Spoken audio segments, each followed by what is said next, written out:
Or, une marche sera organisée ce jeudi à Kinshasa justement pour dénoncer ce que certains qualifient de la dictature de la part du président Félix Tshisekedi. Aujourd'hui, plusieurs opposants sont à la prison centrale de Makala, Moukeba Mike, Jean-Marc Kabundi et tant d'autres. Vous avez suivi même les révélations faites par Jacques Indala, cet ancien cadre du parti de Moïse Katumbi, qui a parlé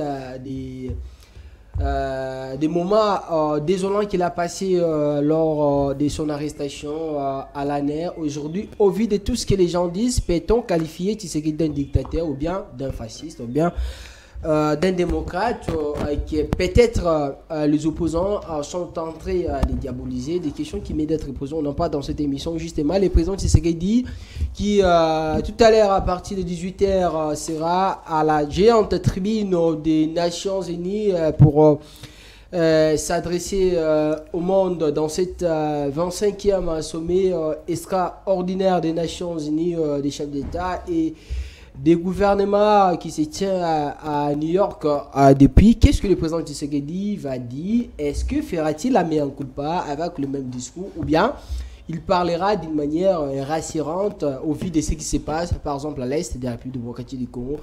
On en parle. Mais aussi, vous savez que c'est depuis le jeudi 19 septembre dernier que le gouvernement Judith Tuluka avait totalisé les 100 jours. 100 jours, avec quel bilan peut-on continuer à accorder les bénéfices des doutes à ces gouvernements ou bien peut-on parler d'une déception déception voulais-je dire, vis-à-vis de la manière de travailler de ces gouvernements? Des questions qui méritent d'être posées. On en parle dans cette émission Interface, troisième numéro de la semaine. Bienvenue à toutes et à tous. Bonsoir Sarah. Bonsoir Daniel Roland-Lay. Bonsoir à notre invité du jour. Bonsoir également aux fidèles téléspectateurs qui nous suivent en ce moment. Alors, pour répondre à toutes ces questions, analyser toutes ces thématiques, nous recevons pour vous Papi Mouya. Il est l'un des cadres de l'IDPS, Tshisekedi, dont le secrétaire général est Augustin Kabouya. Papi Mouya, bonsoir et bienvenue. Bonsoir mon frère, bonsoir Madame Sarah, bonsoir à tous ces Congolais qui sont en train de nous suivre. Bonsoir au président de la République, Félix Antoine Tshisekedi Tshilombo, depuis là où il se trouve. Bonsoir à tous ces Congolais. Bonsoir à Nicolas Kazadi Nzouzi, l'honorable. Je crois que nous sommes là pour parler République. Nous sommes là pour parler République. Vu que vous avez cité d'entrée le nom de Nicolas Kazadi, j'ai vu quand même une publication où on dit que Nicolas Kazadi est en train de publier, de critiquer, comment il s'appelle, le nouveau ministre de la Justice par rapport à cette décision de sortir plus de 1000 prisonniers. D'abord d'entrée, je vous donne aussi l'amabilité d'analyser cette manière de faire les choses de Constant Moutamba, même si au milieu de cette émission, on va revenir un peu sur les actes, les prestations de chaque ministre qui compose le gouvernement Judith Suminwa. Mais vous, comment vous avez trouvé cette décision comme ça de faire sortir plus de 1000 prisonniers? C'est pour la première fois. Merci beaucoup. Je crois que c'est peut-être une confusion que vous prêtez. Il ne s'agit pas de Nicolas Kazadi qui a critiqué la décision. Voilà, il s'agit plutôt de l'ancien ministre de l'Intérieur, Peter Kazadi Kangonde, qui du reste est député national et avocat. C'est de son droit comme Congolais de pouvoir donner son avis par rapport à une décision qui n'a pas trouvé beaucoup trop fondée. Libérer plus de 1000 personnes, oui, mais il se pose aussi la question pour quelle cause, parce que vous savez, c'est pas normal. Vous avez suivi avec moi que le même jour où il y a eu une libération de plus de 1000 prisonniers, il y a un ancien Koulouna qui a été arrêté en train de faire ce qu'il faisait avant qu'il soit arrêté, avant qu'il soit mis en prison. Donc c'est là que l'ancien ministre de l'Intérieur, Peter Kazadi Kangonde, a mis une possibilité, a donné une idée. Pour lui, il sera mieux qu'on puisse penser construction d'une nouvelle prison capable de pouvoir garder un grand nombre de malfrats que de pouvoir les libérer d'une façon qui n'est pas très organisée. Voilà, je crois que c'est Peter Kazadi Kankonde que nous d'ailleurs profitons de votre micro pour saluer. Mais la décision des ministres de Justice, bon, je crois que c'est une décision réfléchie, attention. Quand il prend la décision de libérer tous ces gens, bon, ça m'engage que moi, ça n'engage pas les autres, parce qu'il y a des gens qui pensent que ce n'est pas beaucoup trop réfléchi.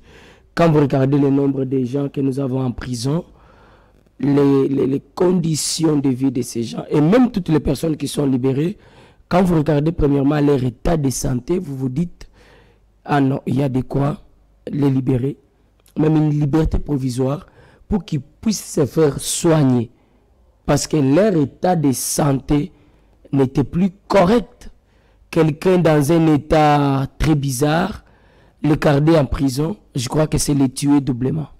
Mais on constate qu'il n'y a pas que les personnes qui ne sont pas en bonne santé qu'on libère parmi les prisonniers. Parce que lorsqu'on libère, on se dit peut-être que ces personnes changeront. Mais on constate que juste après leur libération, il y a ces prisonniers qui reprennent le même acte d'avant.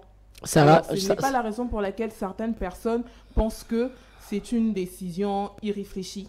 Sarah, vous savez, j'ai eu quand même l'occasion d'écouter un des discours du ministre de la Justice, Constant Mutamba, en prison, comment il a essayé de conscientiser ceux-là qui ont retrouvé leur liberté.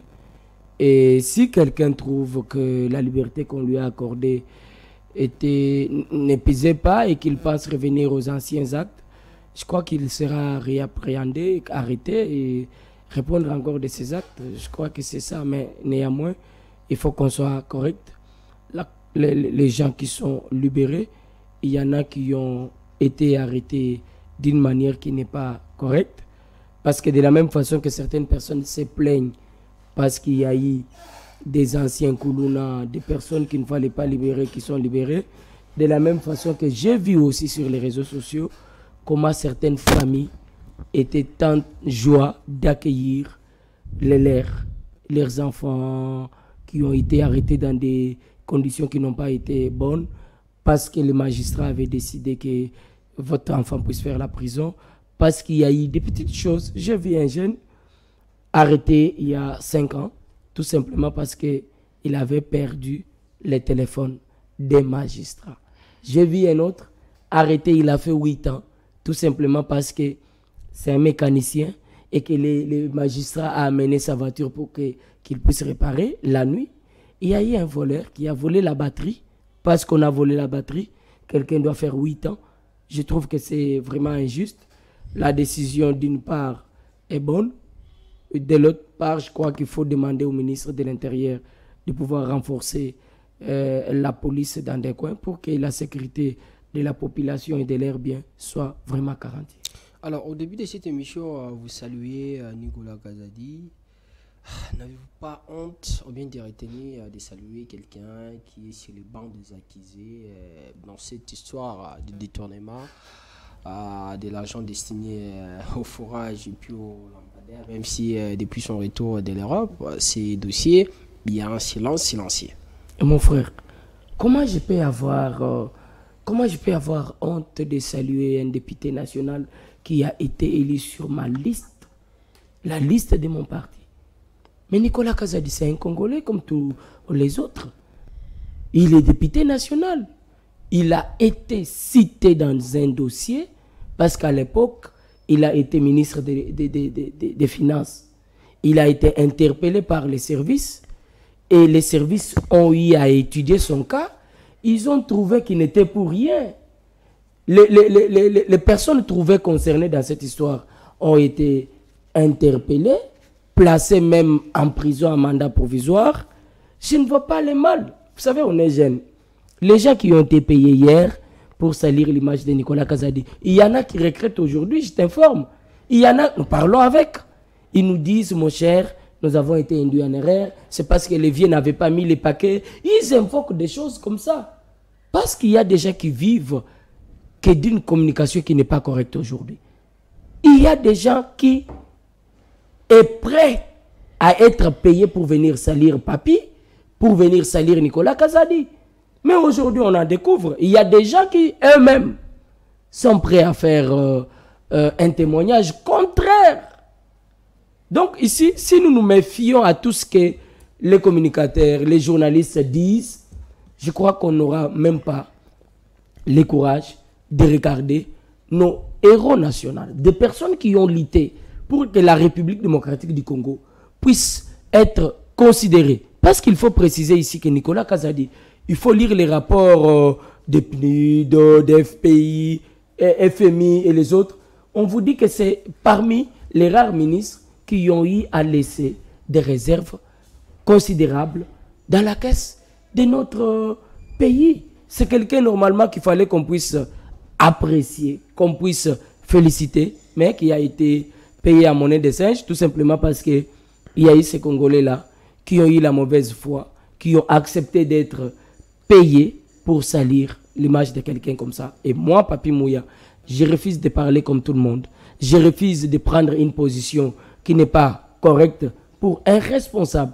Vous avez suivi dernièrement, même sa famille être attaquée. Vous vous dites, s'ils ont attaqué Nicolas Kazadi parce qu'il a été ministre des Finances, pourquoi attaquer son fils qui venait de se marier? Est-ce que sa famille n'a pas droit à la vie? Et quand vous faites des analyses au fond, vous voyez qu'effectivement, donc, leur souci n'était pas que Nicolas Kazadi arrête d'être ministre des Finances. Leur souci était de les salir. Voilà pourquoi ils ne veulent pas arrêter. Mais néanmoins, Papi Mouya, je refuse de prendre une position qui n'est pas correcte. Je suis jeune. Je pense que la politique, ça prend du jour au jour. Je ne pourrais pas prendre la responsabilité de nuire à la personnalité de quelqu'un qui n'est pour rien dans tout ce qui a été cité. Parce qu'il faut rappeler que Nicolas Kazadi n'était pas porteur d'un projet. Nicolas Kazadi était ministre des Finances. Et quand vous lisez dans les attributions des ministres des Finances, je ne vois nulle part où il est écrit qu'un ministre des Finances doit construire des forages. Je ne vois nulle part où il est écrit qu'un ministre des Finances doit mettre des lampadaires aux Congolais. Je ne vois nulle part. Et en faisant cette analyse comme intellectuel, comme jeune, je trouve anormal que certains Congolais puissent aujourd'hui les présenter comme si c'est Nicolas Kazadi qui était porteur de ces projets. Donc, on est jeune, je pense qu'il nous faut réfléchir autrement pour ne pas tomber dans des bassesses et autres réflexions qui n'est pas correctes. Alors, réfléchir autrement, vraisemblablement. On va parler du discours du président Tshisekedi. On va arriver jusqu'à cette thématique, à ces qualifications de certaines personnes qui les qualifient aujourd'hui d'un dictateur. Mais avant tout, parlons d'abord de son adresse aujourd'hui à la haute tribune des Nations Unies. Le président Tshisekedi, pour la énième fois, énième occasion pour s'adresser au monde, justement concernant les 6 jeux de l'air qui concernent la République démocratique du Congo. Qu'est-ce que les Congolais peuvent attendre de ces discours du président Tshisekedi dans cette tribune, dans cette 25e Assemblée générale extraordinaire des Nations Unies? Totale confiance au président de la République, Félix Antoine Tshisekedi Tshilombo, lui qui prendra la parole aujourd'hui à partir de 22h heure de Kinshasa. Nous apportons notre soutien au président de la République qui, je crois, c'est la 5e ou la 6e fois qu'il a l'occasion de pouvoir s'adresser devant les États. Je crois que ça sera l'occasion pour le président de la République, Félix Antoine Tshilombo Tshisekedi, de pouvoir demander aux États qui ont condamné le Rwanda hier de ne pas s'arrêter aux condamnations, de passer aux sanctions. Le Rwanda qui a tué pendant plusieurs années, je crois que Félix Tshisekedi a encore l'occasion de pouvoir présenter l'état sécuritaire de notre pays, surtout qu'il a eu à se battre pour que les choses soient au lieu fixe. Déjà, il faut ici saluer le discours du président Joao qui a présenté au monde, au Conseil national des Nations Unies, l'état d'avancement de cette guerre qui a vraiment été injustement opposée à la République démocratique du Congo. Donc, comme Congolais, je soutiens la République démocratique du Congo et je souhaite bonne chance à mon pays qui se présente au Conseil des droits de l'homme. Nous avons présenté notre candidature. je crois que je reste positif et déterminé. Ce soir, je serai devant la télévision pour suivre avec attention, avec beaucoup d'amour, le président de la République qui aura à s'adresser devant les nations par rapport à tout ce qui s'est passé en République démocratique du Congo. Mais M. Papi, de discours en discours, tout ça pour quelle fin? On a comme l'impression que la majorité des discours du président de la République, Félix Tshisekedi, ne portent pas de fruits. Alors, est-ce que en ce moment, on a toujours besoin d'un discours? Madame Sarah, il ne faut pas qu'on soit des êtres insatisfaits. Vous savez, quand vous demandez quelque chose et qu'on vous l'accorde, il faut rester sincère et honnête avec vous. Je venais de dire ici que le Rwanda a été condamné par plusieurs pays. Beaucoup de pays ont y condamné ce que le Rwanda a fait depuis plusieurs années en République démocratique du Congo. Et je rappelle ici à ceux qui nous suivent que c'est pour la toute première fois de voir plusieurs pays au même moment condamner les actes de tuerie à l'est de la République démocratique du Congo, ces actes qui ont été commis par le président Kagame. Mais c'est le travail qui a été abattu par le président Tshisekedi. Mais aujourd'hui, s'il prend une autre position, s'il pense que le Rwanda doit être sanctionné, n'est-ce pas là une autre raison pour pouvoir pousser les Congolais à soutenir leur digne fils, leurs représentants? Je crois qu'on est Congolais, on est tous Congolais. On doit rester positif.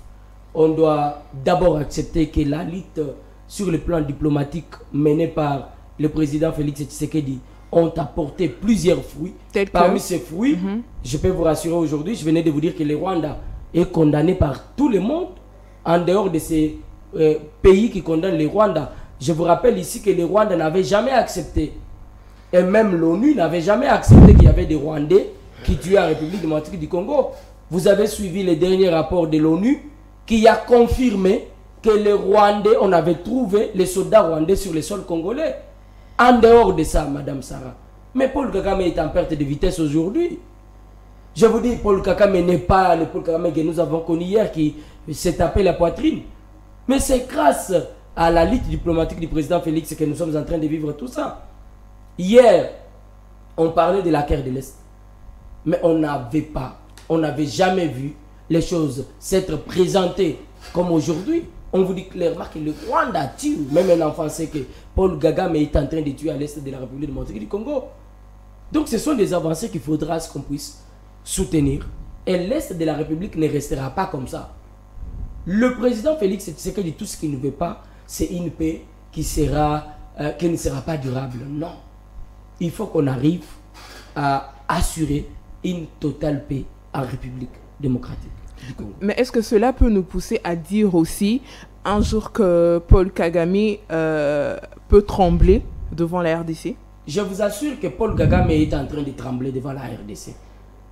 Je suis très sûr que là où Paul Kagame est, surtout qu'il sait que le président Félix Tshisekedi prendra parole à 17h heure des États-Unis et 22h heure de Kinshasa, Paul Kagame a peur, madame, attention. Il sait à quoi il s'attend. Mais vous avez vu ici même la position. Lui qui se dit toujours que Félix Tshisekedi a toujours paniqué. Mais comment est-ce que lui peut trembler aussi, peut avoir peur du discours du président Tshisekedi? Je vous rappelle qu'il y a eu retrouvailles en Chine où les organisateurs qui savaient que Kagame était là et le président Tshisekedi n'ont même pas accepté de les mettre ensemble. Même sur la photo, vous allez voir qu'en Chine, on a mis Kagame très loin du président Félix Tshisekedi.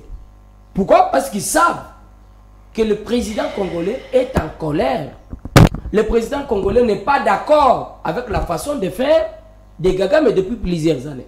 Donc ici, il faut vous rassurer et assurer à ceux qui nous suivent que le travail qui a été abattu par Tshisekedi n'est pas le dire, n'est pas accepter, n'est pas appuyer ce grand travail. Je crois que c'est être contre la République démocratique du Congo.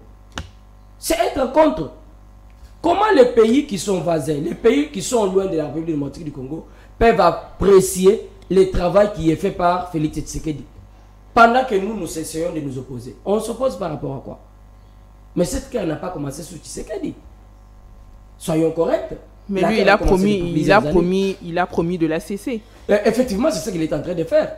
Tshisekedi a promis aux Congolais qu'il ne quittera pas le pouvoir si il ne va pas assurer une totale paix et durable en République démocratique du Congo. Donc on peut lui accorder encore 5 ans juste pour qu'il puisse finir cette guerre, c'est ça? Je venais de vous dire que cette guerre est imposée à la République démocratique du Congo depuis plusieurs années. C'est depuis 1994. Et Tshisekedi, dans 6 ans, est en train de se battre pour y mettre fin.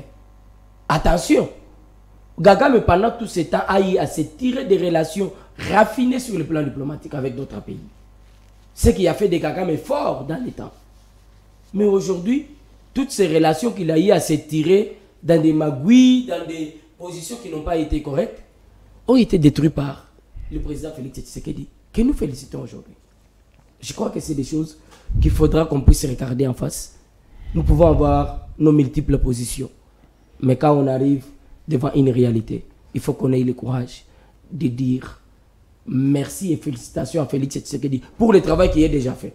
On s'attend, on attend ce qui sera fait demain. Mais pour ce qui est déjà fait, il faut lui dire félicitations. Nous reconnaissons le travail que vous êtes en train de faire et nous croyons en vous. Nous vous faisons confiance que les jours à venir, la paix sera totale et les Congolais vivront comme vous l'avez toujours souhaité. Mouya, vous savez, le président Tshisekedi, dans ses discours, il a vraisemblablement cité le nom du Rwanda, mais il n'a jamais cité le nom de Kagame dans ses discours à la tribune des Nations Unies, non plus de Museveni, parce que vous savez la vérité, à part le Rwanda, il y a aussi l'Ouganda qui est derrière ce qui se passe à l'est de la République démocratique du Congo. Peut-on s'attendre cette fois-ci un peu de sincérité de la part du président Tshisekedi, de la responsabilité de citer sans regret ni remords le nom de ces deux messieurs dans son discours? Quand vous dites que Félix Tshisekedi a peur de citer le nom de Kagame aux tribunes des Nations Unies, je crois que c'est une erreur. C'est ce qu'il a toujours fait. Je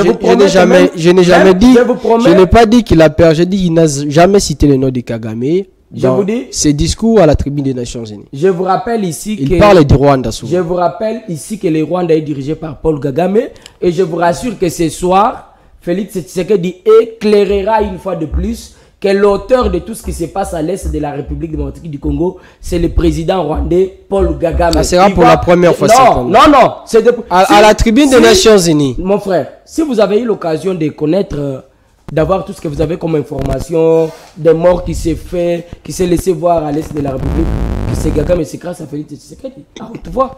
Et je vous rappelle ici. Mais non, soir, à la tribune des Nations Unies. Je vous dis que ce soir, il va une fois de plus dénoncer. Parce que quand vous parlez du Rwanda, qui est président rwandais? C'est Kagame. C'est Kagame. Alors, je ne vois pas l'image. Je ne vois pas comment Félix Tshisekedi peut avoir peur de Kagame. C'est quelqu'un que vous ne connaissez pas bien. Il faut chercher à connaître l'homme avant d'aller de ramener les discours. Il citera aussi le nom de Museveni. Bon, jusqu'à présent, c'est lui qui est beaucoup utilisé, c'est Kagame.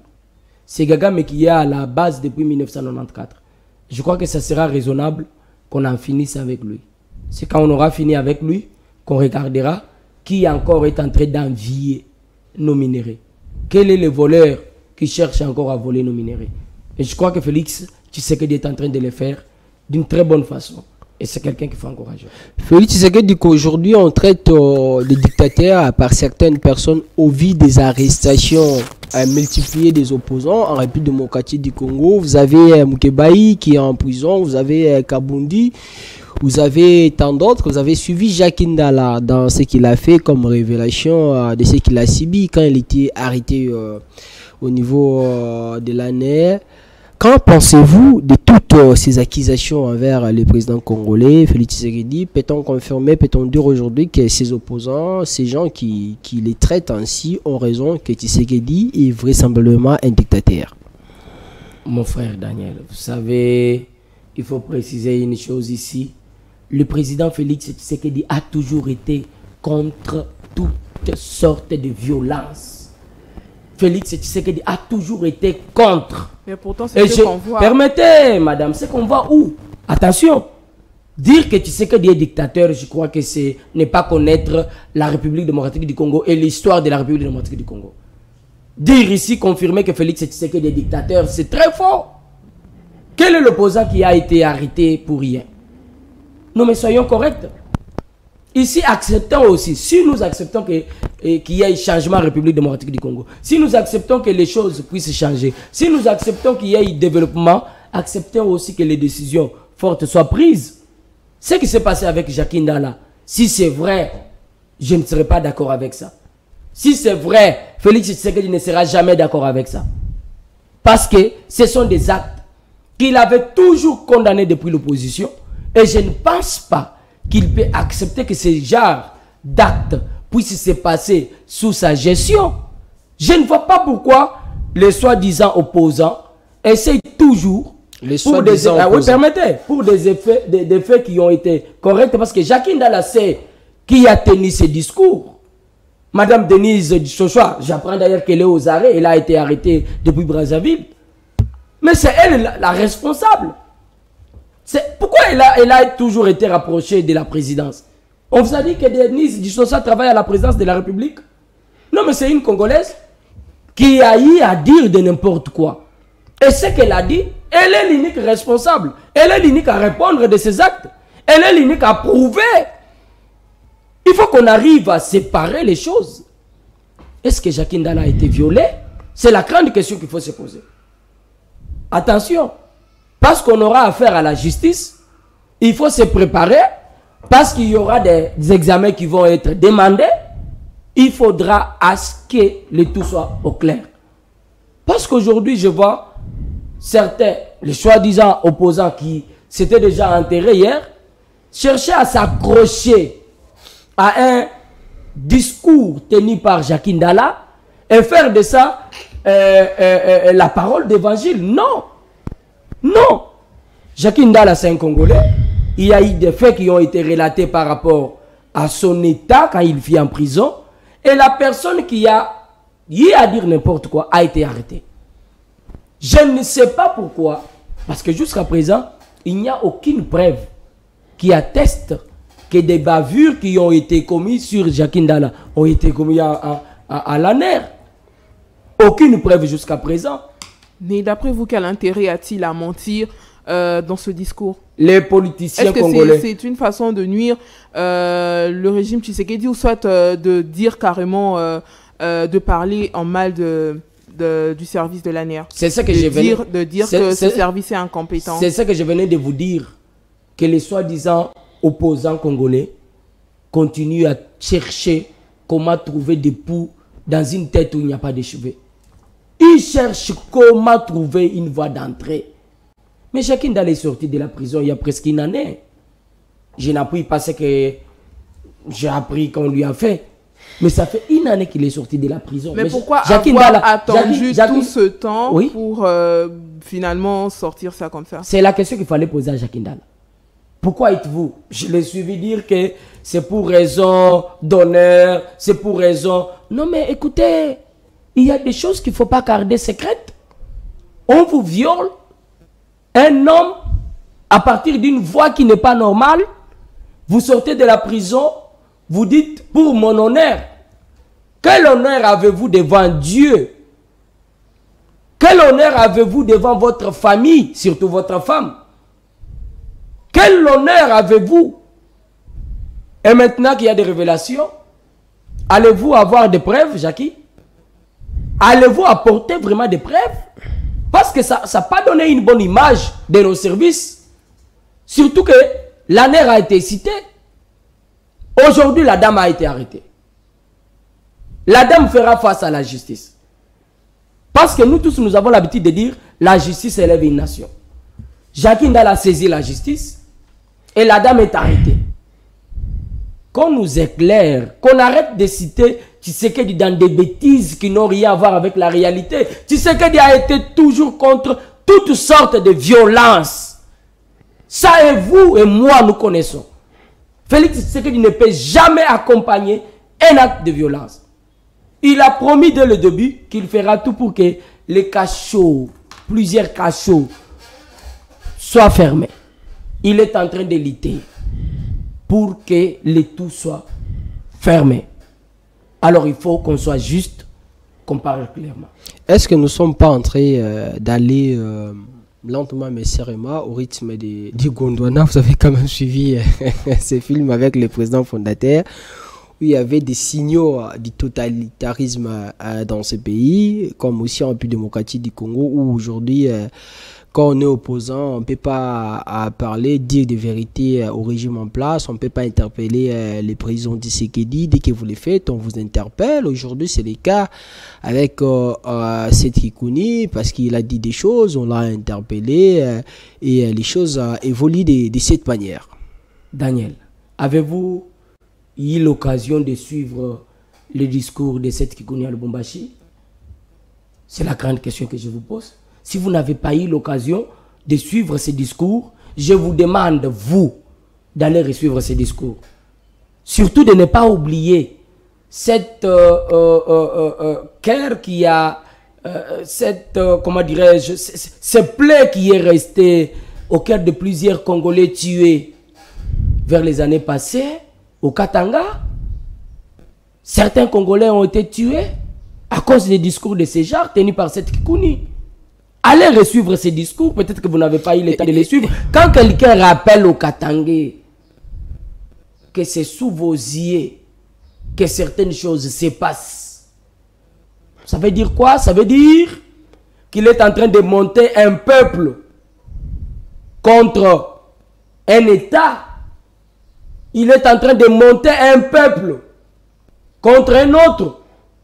C'est des discours que nous, comme jeunes, nous devrions tous décourager. Et cela va influencer en quoi? C'est la gestion de la République ou bien c'est le développement de la République? Non, écoutez, peut-être que vous ne maîtrisez pas trop ce que vous dites, mon frère. Je ne maîtrise pas ce que je dis. Un discours qui peut monter un peuple contre un État.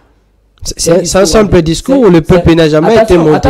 Attention, mon frère. Ou si vous pensez, pardon, Papi Mouya, je vous relance, vous pensez que si Kikouni était de la mouvance présidentielle, on allait l'interpeller? Effectivement, il y a des gens de la mouvance présidentielle qui ont été interpellés par les services ici et surtout la justice en République démocratique du Congo. Certainement sous pression. Non, sous pression par qui? Par rapport à quoi? Il n'y a pas de sous-pression. Ici en République démocratique du Congo, nous pouvons aujourd'hui parler d'un état de droit. Dans un état de droit, tous, nous sommes égaux devant la justice. Vous avez vu les proches du pouvoir être interpellés. Vous avez vu les opposants aussi être interpellés. Moi, ma grande question est de savoir, pourquoi vous ne parlez pas trop lorsque les proches du pouvoir étaient interpellés? Vous n'en parlez pas trop. Quels sont ces proches-là du pouvoir qui ont été interpellés? Plusieurs. Comme l'ancien ministre de Justice est aux arrêts parce que l'argent qui a été décaissé pour la construction de la prison est porté disparu. C'est certainement des thématiques pour le pouvoir de sauver son honneur. Non, est-ce que ça c'est pour sauver son honneur? Ou bien c'est l'argent des Congolais qu'il faut qu'on puisse suivre? Vous n'avez pas trop parlé quand Vital Kamerhe a été interpellé, vous avez changé les choses. Vous êtes allé avec les choses dans le sens où... Vous là c'est qui? Vous là c'est qui? Vous là c'est qui? Vous? Nous? Les soi-disant opposants et les journalistes qui ne savent pas bien lire les choses, oh, qui ne savent pas dire la vérité. Oui, j'assume mes mots. Il y a des journalistes qui sont utilisés par-ci par-là. Les journalistes proches de l'opposition, qui ne voient que les noirs.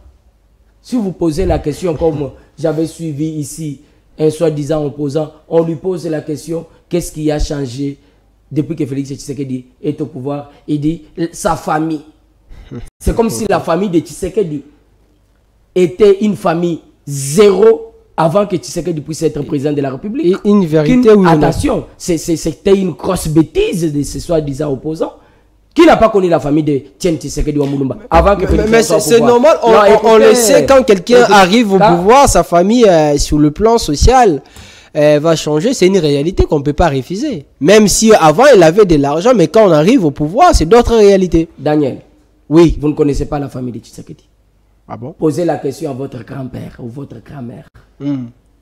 Et il va vous dire ou elle va vous dire parce qu'elle a vécu avant. Au lieu que j'aille poser la question à mon grand-père ou bien à ma grand-mère, vous pouvez nous le dire. Non, c'est parce que moi j'ai posé aussi la question à mon grand-père et ma grand-mère. Ils m'ont dit, Etienne Tshisekedi a fait un nom en République démocratique du Congo.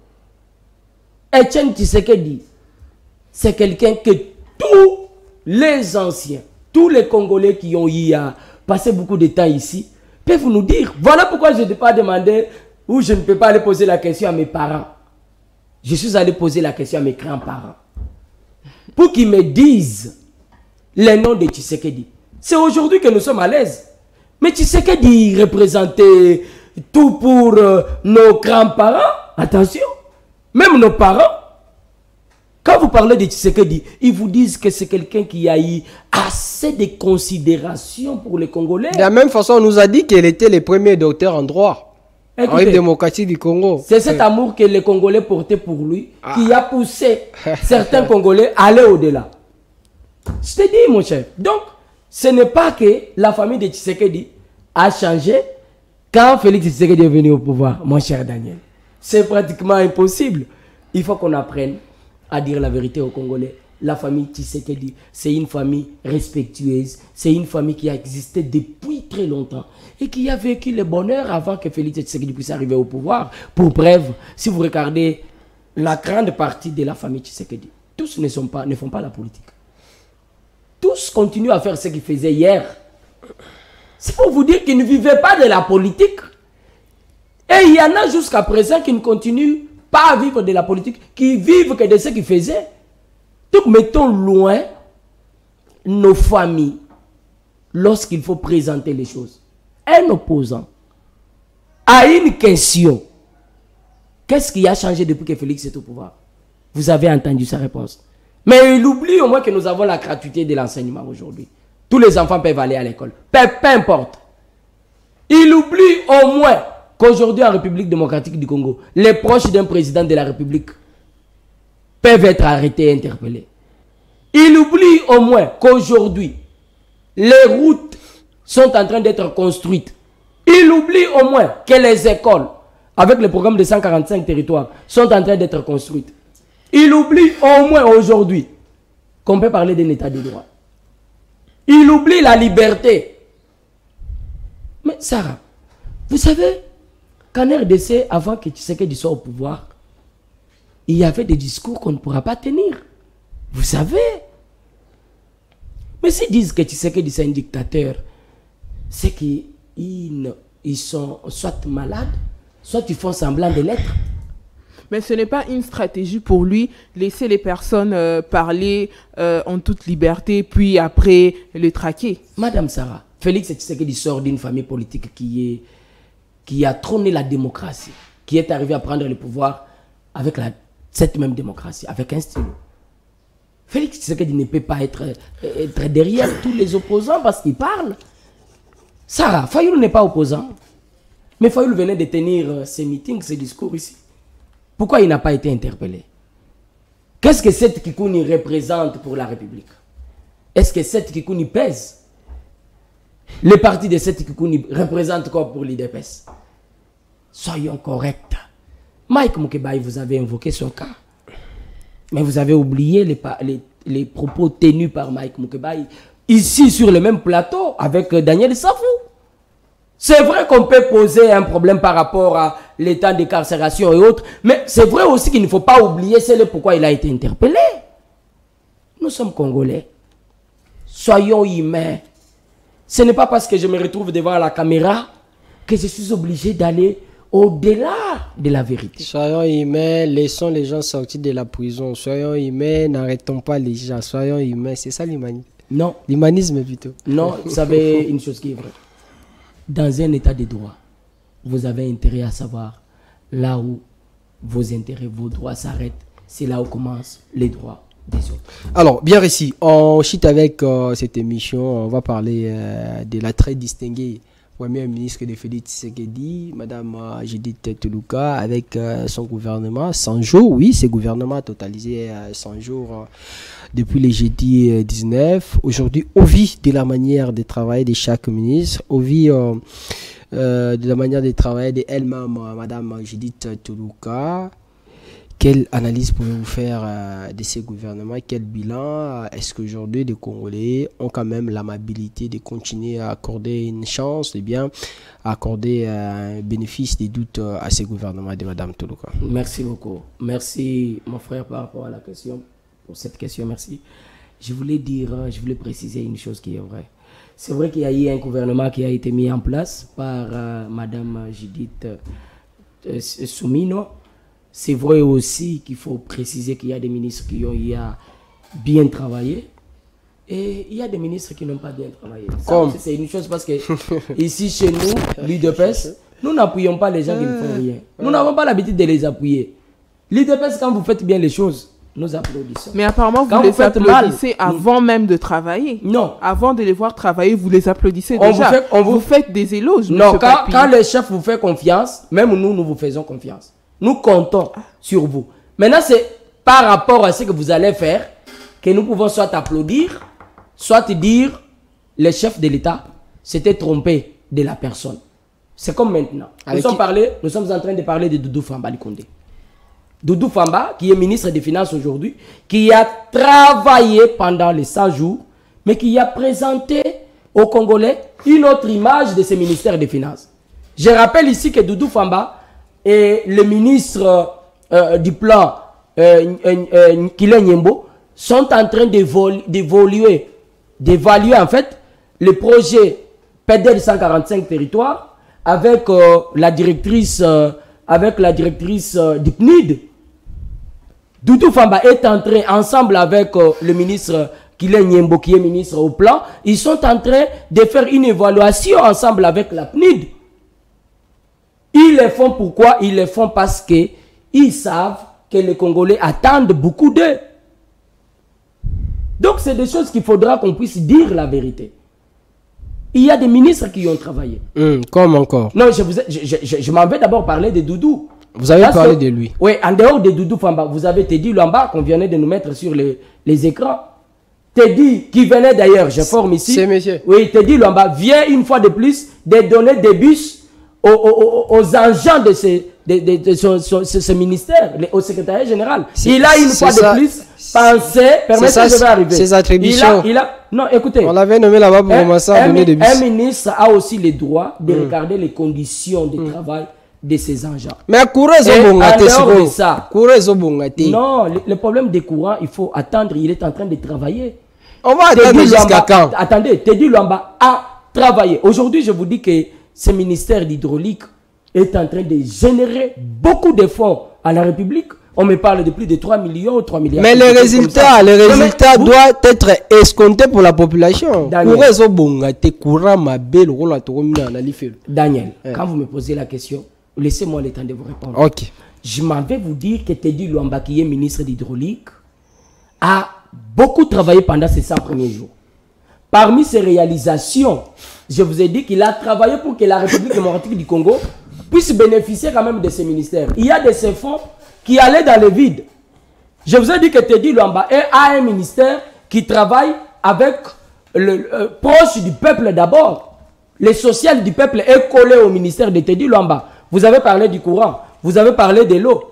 Mais Teddy est en train de travailler pour que le courant soit stable à la République démocratique du Congo. Il y a des contrats qui ont été signés. Il y a des barrages qui seront d'ici la mise en place pour que chaque Congolais puisse bénéficier. En dehors de ça. Mais je vous ai parlé des millions qui ont échappé à la caisse de l'État. Aujourd'hui, même les forages des personnels. Parce qu'il faut savoir que même les personnels ont aussi intérêt à payer les taxes.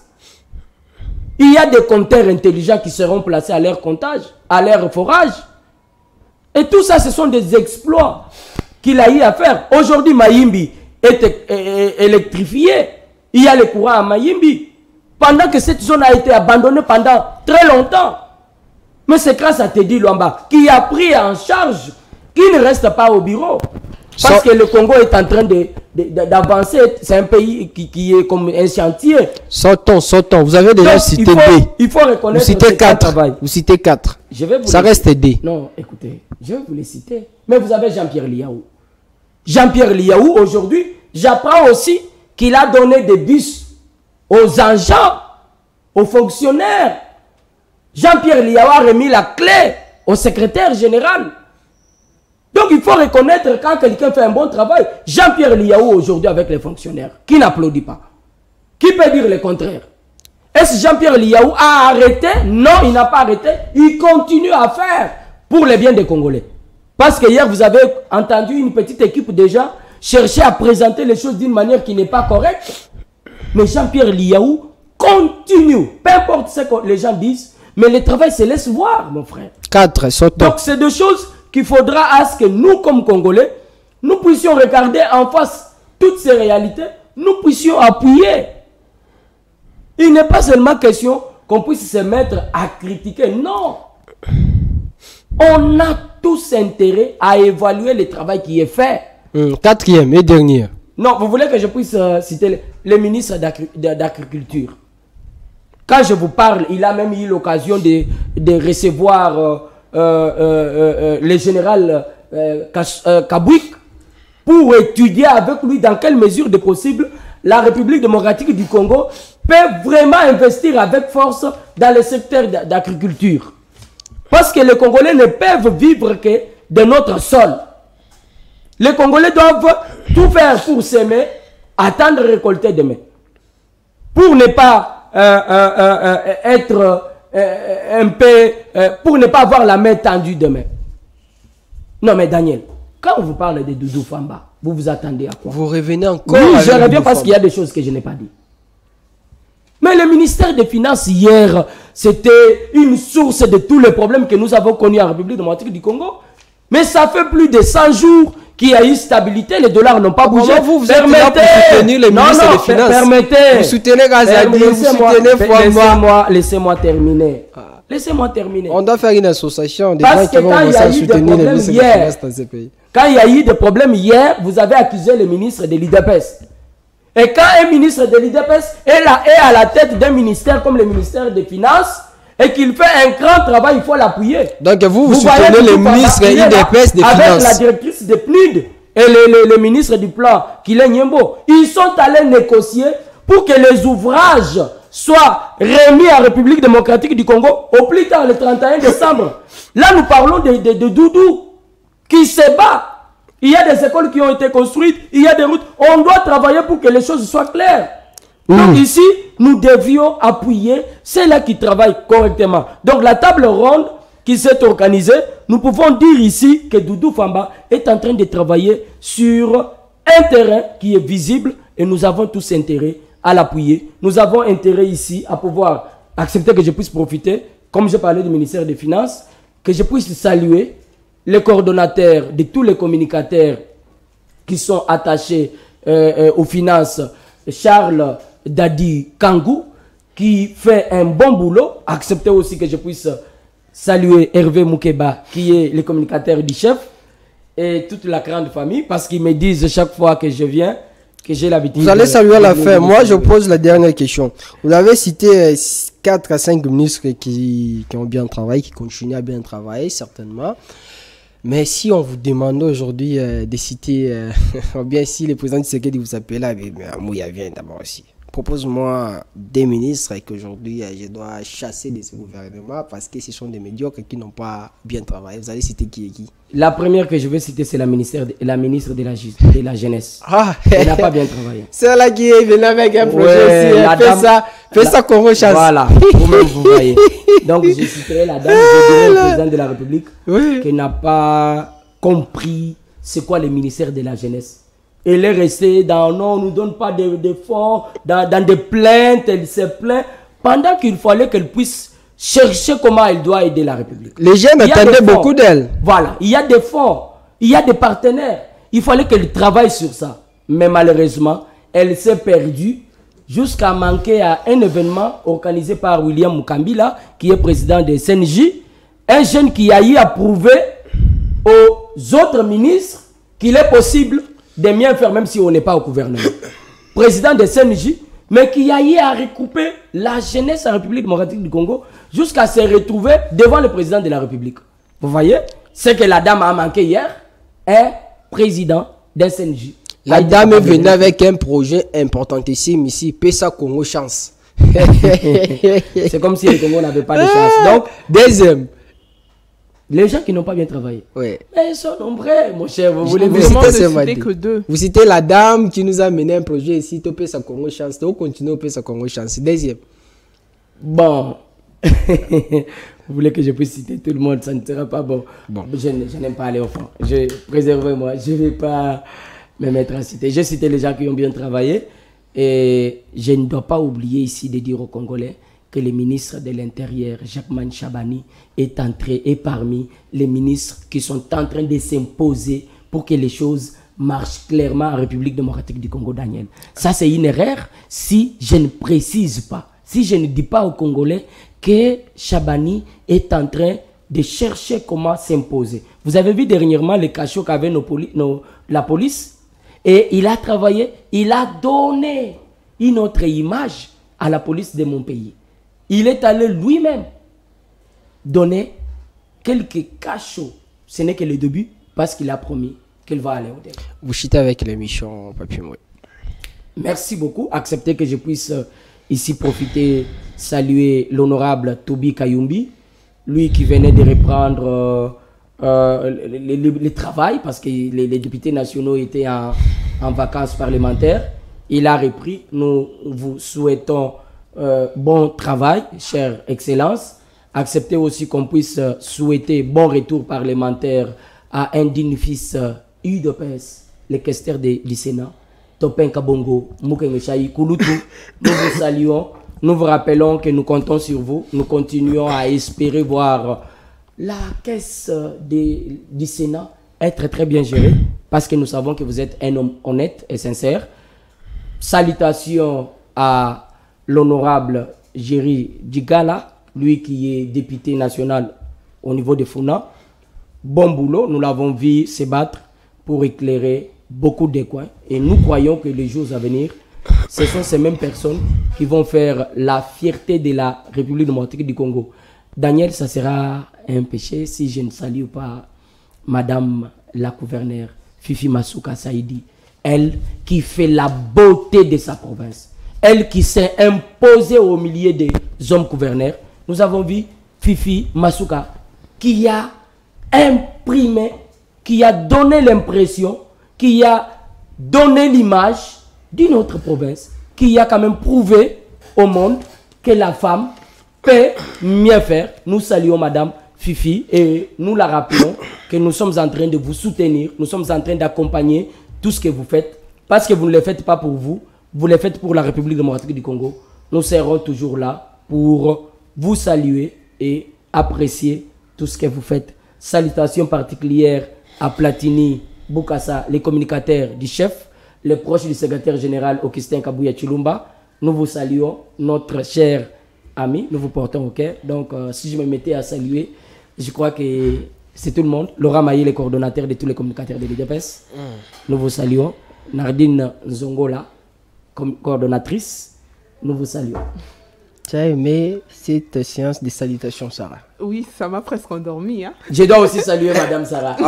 Oui, ça sera un peu juste si je ne salue pas Madame Sarah Moui. Nous vous saluons. Il faut saluer aussi Nathan, il est de ses côtés. Vous saluez James, vous saluez Nathan, Issa. Je vous ai dit, j'ai toute une grande famille. Vous savez, quand vous passez à la télé, c'est tout le monde qui vous regarde, c'est tout le monde qui attend qu'on puisse vous saluer. On va créer une émission où les gens vont commencer à venir vous saluer tout simplement les gens. Je dois saluer aussi ici Madame Véro, mère double. À partir de là où il doit nous suivre. Beaucoup de salutations, tous les Congolais.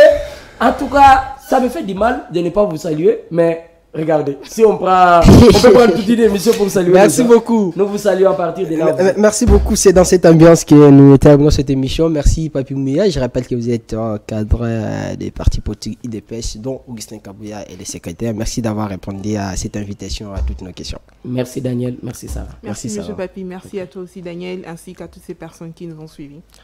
Alors, nous venons pas des familles riches, nobles de la deuxième classe.